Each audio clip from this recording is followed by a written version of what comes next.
মা না থাকলে আমরা মেয়েরা কেমন সংসারী হয়ে যায় না। হ্যালো সবাইকে, চলো আজকে তোমাদেরকে দেখাই আমার সংসারের গল্প।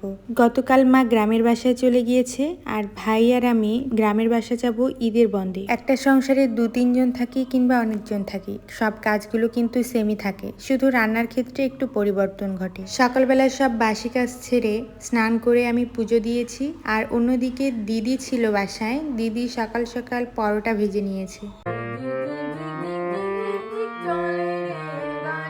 আগামীকাল ভাইয়ের কাজী নজরুল ইসলামের জন্মবার্ষিকী উপলক্ষে শিল্পকলায় অনুষ্ঠান আছে, তাই সকাল সকাল ভাই একটু রেওয়াজ করে নিচ্ছিল। দিদি পরোটার সাথে চা খেতে চেয়েছিল আর দিদিকে আমি বলেছিলাম তুমি পরোটা বানাও, আমি চাটা বানাবো। তাই দিদি পরোটা বানানো শেষ হলে আমি চাটা করে নিয়েছি। আর আমরা কিন্তু সকালে খাওয়ার আগে পুজোর প্রসাদটা খেতে ভুলি না। চলো দেখি আজকের ভিডিওতে কোন কোন দিদির কমেন্টে রিপ্লাই দিই। আজ প্রথমে আছে নিপা দিদি। নিপা দিদি বলেছে তোমার স্বর অনেক সুন্দর দিদি, এগিয়ে যাবে। ধন্যবাদ দিদি, তোমাদের এসব প্রার্থনা আর উৎসাহ আমাকে অনেক অনুপ্রেরণা দেয়। এরপর ঝোলঝাল মিষ্টি দিদি বলেছে কতদিন ধরে হয় এই মেলা তোমাদের ওখানে? আমি সঠিক দিন জানি না দিদি, তবে 45 দিনের মতো থাকে। এরপর হিল লাইফ দিদি বলেছে খেতে খুব বাজে নাকি দিদি, আমার হাজবেন্ডকে করে দিতাম সকালে, ওর নাকি খেতে ভালো লাগে না।